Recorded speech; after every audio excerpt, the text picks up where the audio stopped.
در راه خودشناسی اگر بخوای از دید علمم بهش نگاه کنی، یکی از چیزایی که بهت کمک میکنه که درکش کنی اینه که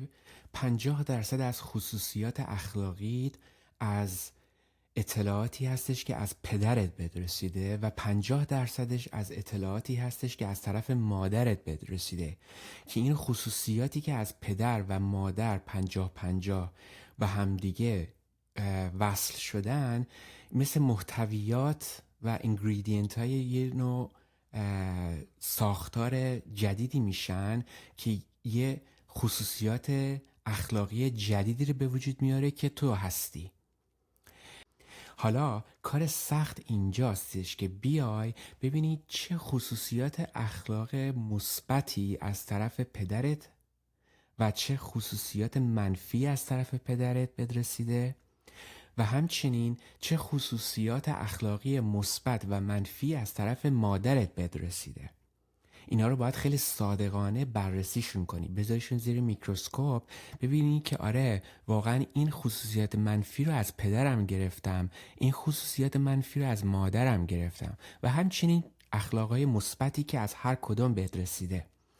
و نمک خودت که بهش اضافه شده، اون چیزی هستش که خودت که خاص و یونیک هستی. وقتی که بررسی میکنی اینا رو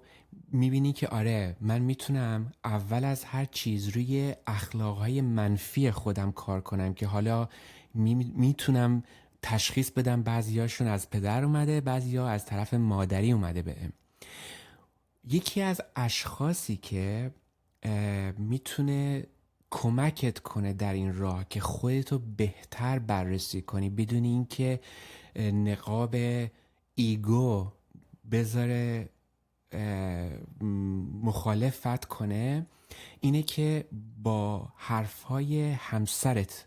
به حرفای همسرت گوش کنی، نظر همسرت در مورد اخلاق تو، چون اون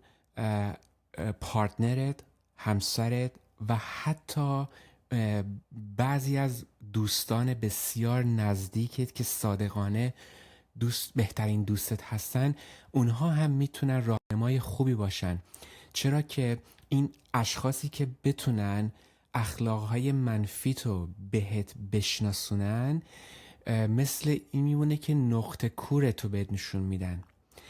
توی رانندگی اون بلایند سپات، اون نقطه کور، اگر چکش نکنی میتونه توی درد سرت بندازه. توی رفتار و اخلاقت هم اگر خودت نقطه کورتو چک نکنی و یا کمک نگیری از کسی که واقعا از ته قلبش دوستت داره، بهت اهمیت میده و بهت میگه که چه خصوصیاتی، چه نقطه ضعفایی داری، که مثلا وقتی که توی جمع قرار میگیری رفتارت توی جمع چطوره، اون نقطه های کوری که خودت متوجهش نیستی، منتها اون پارتنرت، اون همسرت که واقعا دوستت داره از ته قلب میبینه که این ضعفا رو داری و بهت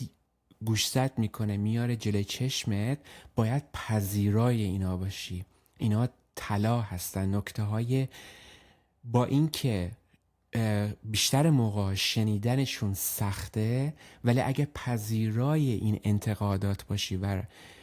روشون تعمق کنی، بررسیشون کنی، بهت خیلی کمک میکنه روی خودسازی، خودیابی، خودتعالی و خودشناسی.